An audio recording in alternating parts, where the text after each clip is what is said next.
você, para o Pet, para o Arnaldo, para o Galvão. Um abraço para todos, hein? Bom programa. Olha, nesse palco, que pode ser que tenha a volta olímpica, pode ser que tenha ídolo erguendo o caneco, e se tiver tudo isso, não vai ser dos donos da casa, né? Vai ser do Flamengo, porque é o único que está brigando pelo título brasileiro. E assim, eu vou te mostrar uma coisa aqui antes, Zé, aqui, ó. Pedir para a Tati, a nossa repórter cinematográfica, eles acabaram de colocar, embaixo daquele sanito preto ali, tá o palco em que vai ser montado assim que terminar o jogo, caso o Flamengo seja campeão, para a comemoração do título. Então vai vir um troféu para cá, 100 medalhas a CBF vai mandar para cá também, e lá para Porto Alegre, porque ainda não tem campeão, mas ali é que vai ser montado o palco, ou são as peças que vão fazer parte do palco, caso o Flamengo conquiste esse bicampeonato brasileiro, né? O Ale, eu vi a participação dele, ele falou, né, do Rogério Ceni, que é um personagem icônico aqui no São Paulo. E quem fez esse roteiro está de parabéns, porque é impressionante mesmo, né? A história de 25 anos que o Rogério tem com o São Paulo, ele pode conquistar o seu maior título aqui na casa dele, onde ele nasceu, e pelo Flamengo, né? Onde um time que passou por uma temporada desafiadora, teve troca de treinador, teve surto de Covid, o Flamengo mostrou a sua força e chega como favorito. Só lembrando a combinação, se o Flamengo vencer, é dele o título, tá, não tem mais para ninguém. Se o Flamengo empatar essa partida, né, aí lá em Porto Alegre o Inter não vai poder vencer, né, tem que empatar também para que o Flamengo comemore o título aqui. E se perder, o Inter também com um empate ou uma derrota lá contra o Corinthians, o título também é do Flamengo. Então a expectativa está alta, o Flamengo assumiu a ponta do Campeonato Brasileiro na última rodada pela primeira vez no Brasileirão e pode terminar como campeão. E o São Paulo liderou o Brasileirão por 14 rodadas, né? Ficou muito tempo, chegou a abrir 7 pontos, foi um do favorito, e hoje briga apenas pelo quê? Para cravar uma vaga na fase de grupos, a Libertadores, para não depender de outros resultados. A única motivação do São Paulo é essa, tem que vencer o São Paulo, então o Flamengo. Então, por isso, né? Por isso que a expectativa é alta desse jogo, muito grande, porque o São Paulo ainda tem um objetivo. Só confirmando aqui, são 100 medalhas no total, tá? 50 vieram aqui para São Paulo, ainda não vieram para o estádio do Morumbi, e 50 foram mandados lá para o Rio Grande do Sul, e um troféu para cada lugar, para ver quem que vai ser o campeão brasileiro. O time do Flamengo não deve ter grandes novidades, né? O Arão está relacionado, o Diego Alves também, mas vão ficar no banco de reservas como opção, eles não têm condição de jogo. E no caso do São Paulo, o time vem bem modificado com 3 zagueiros. Um esquema que se diz que o Muricy já tem um pouco de mão nesse time, por isso que o São Paulo deve vir com 3 zagueiros hoje à noite. Eu volto com vocês aí, Rizek. Já debateremos isso. Valeu, Caio.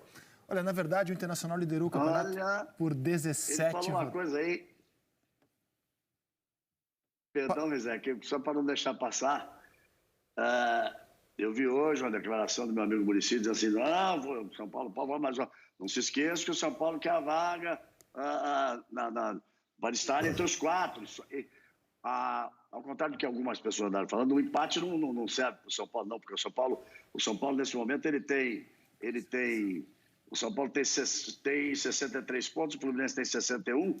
Se empatar, vai a 64. Se o Fluminense ganhar do Fortaleza, vai aos 64 também. Os dois, nesse momento, têm 17 vitórias. O São Paulo empatando permanece em 17 vitórias. O Fluminense ganhando passa a 18 vitórias, que é o primeiro critério. O São Paulo só garante com a vitória. Mas me lembrei do Muricy, tá aí, ó, aí a classificação, olha lá. São Paulo tem 63 pontos, 17 vitórias. O Fluminense tem 61 pontos, 17 vitórias. Se o São Paulo empatar, vai a 64, com 17 vitórias. O Fluminense, se ganhar, vai a 64, com 18 vitórias. E a 4ª posição seria, então, do Fluminense. Mas é que ficou na minha cabeça o final da bela explanação dele ali no Morumbi. Rapaz, o Muricy falou assim: botei no contrato, o técnico não você. Tem o técnico interino, o técnico novo já chegou. Mas 3 zagueiros tem uma cara de Muricy, não tem, não? Já eu chego a isso. Eu só queria falar dessa dança das cadeiras na liderança. O Internacional, na verdade, liderou o campeonato por 17 rodadas. 17. Mas isso aqui não é uma competição para ver quem por mais vezes liderou. É quem será o líder na última rodada. A situação é a seguinte, meus amigos. O campeonato começa com o Atlético Paranaense líder na primeira e na segunda rodada. Aí vem o Atlético do São Paulo na terceira. O Vasco, rebaixado, foi líder na quarta. E o Internacional, pela primeira vez, assume a ponta na quinta. E fica como líder da 5ª até a 10ª rodada, até que o Atlético Mineiro retoma a liderança. Lembro que no Bem Amigos, inclusive, nesse momento, o Casagrande apontava o Galo como grande favorito, e o Galo ficou líder de 11º a 15º. O Internacional foi lá e pegou de volta a liderança, e lá ficou da 16ª até a 20ª rodada, quando o Cudê foi embora.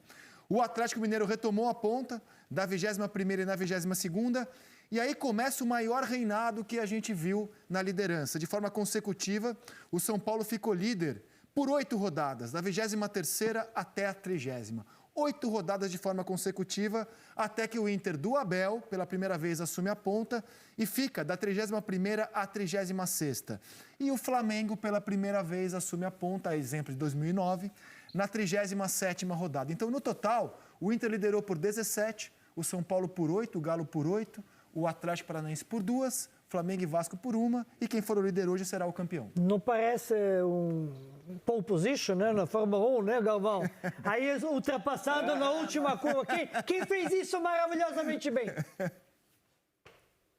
Mas você pode se referir que a última impressão nos doeu muito, né? De na última curva fazer uma ultrapassagem lá por 8º, 7º lugar, quando o Hamilton, o Felipe Massa já tinha vencido o Grande Prêmio do Brasil, e o Hamilton faz uma ultrapassagem na última curva em cima do Glock e acabou sendo campeão mundial pela primeira vez aí dessa série maravilhosa de títulos do Hamilton. Mas já que você falou em automobilismo, o Romain Delfangio, 5 vezes campeão, o primeiro grande gigante da história da Fórmula 1, o argentino, ele dizia assim: carreiras são carreiras. E a corrida só termina na bandeirada. Então, porque se nós formos ver, de 37 rodadas, 17 mais 8, 25, mais 8, 33, é isso, né? 17, 25, 33 rodadas foram lideradas por Inter, São Paulo e Atlético. O Atlético é terceiro, o São Paulo disputa a 4ª posição e o Inter tem aí a chance real de ser campeão, e o Flamengo, assim como em 2009, só assumiu na penúltima rodada. Carreira são carreira. As carreiras só terminam na bandeirada final. E Muricy é Muricy. Se eu sou o Visoli, com a minha história no clube, no futebol, ainda em construção, e eu tenho o Muricy para conversar, eu vou me aconselhar com ele. Pode ter um outro dedo aí do Muricy, eu estou especulando, não tenho a informação. Independentemente, desculpa, se é Visório ou qualquer outro técnico mais confirmado, mais consagrado, consulta sempre. O Crespo tem conversado direto com o Muricy sobre como é que se joga no Brasil. Tendo um cara do lado como Mujica, aí quem não consulta é tosco. É trouxa. Tudo Quem bem, não se consultar com o Muricy é trouxa, obviamente. Trouxa é bom. Então, além dos 3 zagueiros, porque o Muricy disse em entrevista à TV Gazeta nessa semana, aliás, uma bela entrevista, quando perguntaram para ele assim, não tem o Reinaldo, nem o Léo Pelé, os 2 laterais esquerdos do elenco. O Muricy falou assim, mas tem o Wellington, um garoto da base que está pronto. Então, olha só, a escalação do São Paulo, Arnaldo Ribeiro, sem o Juan Fran, que foi muito bem nos duelos contra o Flamengo nesse ano, mostra o time, se a gente estiver correto, com os 3 zagueiros, Arboleda, Bruno Alves e Diego Costa, aí o Igor Vinícius e o Wellington, o Luan, o Tietê, o Daniel Alves, o Pablo e o Luciano. E o Flamengo é o time que todo mundo hoje consegue escalar, do goleiro ao Bruno Henrique. Como é que você vê a escalação do São Paulo, caso ela se confirme, Arnaldo Ribeiro? Bom, Rizek, eu acho que é uma escalação que tem, sim, o dedo do Muricy e tem um pouquinho já do que imagina o Hernan Crespo para o que o São Paulo será no Campeonato Paulista e na Libertadores, ou pré-Libertadores, ou fase de grupos. O Crespo também é um adepto do sistema com 3 zagueiros. Muitas vezes ele usou isso no Defensa e Justiça. E talvez, se vocês concordarem comigo, o time brasileiro mais acostumado a 3 zagueiros, historicamente, é o São Paulo. Da época do Muricy mesmo, e até anteriormente ao Muricy, com o Cuca, com o Paulo Autuori. O 3 zagueiros não é uma aberração para o torcedor de São Paulo. Pelo contrário, o torcedor de São Paulo está acostumado com isso. Agora, essa formação com 3 zagueiros, ela jamais foi utilizada pelo Fernando Diniz em 16 meses e vai a campo com um treino, né? O treino de ontem.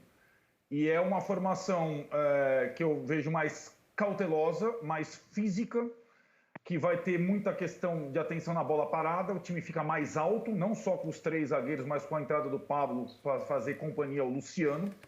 E o menino Wellington, lateral esquerdo da base da seleção sub-20, teria uma proteção maior, jogaria um pouco mais solto pela esquerda, como o Igor Vinícius. O Juanfran vai para o banco e faz sua despedida do São Paulo, não vai ter seu contrato renovado. Já é um time em reformulação. Então, eu acho que ela é uma formação, digamos que foi definida por um colegiado, por uma partida específica, mas que ensaia o que o São Paulo pode ser daqui para frente, já sob o comando do Hernan Crespo, que estreia no domingo pelo Campeonato Paulista. E ela representa na prática, pela primeira vez, uma ruptura com o modelo de jogo que o Fernando Diniz implementou por 16 meses. O Visoli fez algumas adaptações nas 4 partidas que assumiu o time, algumas adaptações, mas não muito na escalação e nem no sistema de jogo. Agora, sim, é uma ruptura definitivamente com o sistema que o Fernando Diniz colocou para valer no São Paulo, que tinha 2 meias, né? Era um time que jogava com 2 meias. O Igor Gomes destro, o Gabriel Sara canhoto, os 2 da base, e os 2 devem ficar no banco hoje como opções. E é curioso a gente imaginar que, com a formação do Diniz, com os 2 meias, com o tipo de jogo diferente, sem 3 zagueiros, o São Paulo se deu bem contra o Flamengo nas 3 oportunidades em que enfrentou o Flamengo nessa temporada, né? Foi o time que mais se encaixou o adversário à forma do São Paulo atuar. Vou mostrar isso então, Arnaldo. Foi um 9-2. Se tivesse um placar agregado da temporada 2020, um jogo de Campeonato Brasileiro 2 de Copa do Brasil, o placar seria 9-2. Mas eram circunstâncias bem diferentes daquelas que a gente tem para o jogo de hoje. No 4-1 do Campeonato Brasileiro, o Domenech Torren era o técnico do Flamengo. O Flamengo não tinha nesse jogo o Rodrigo Caio, Gabriel e Arrascaeta. E o São Paulo estava completamente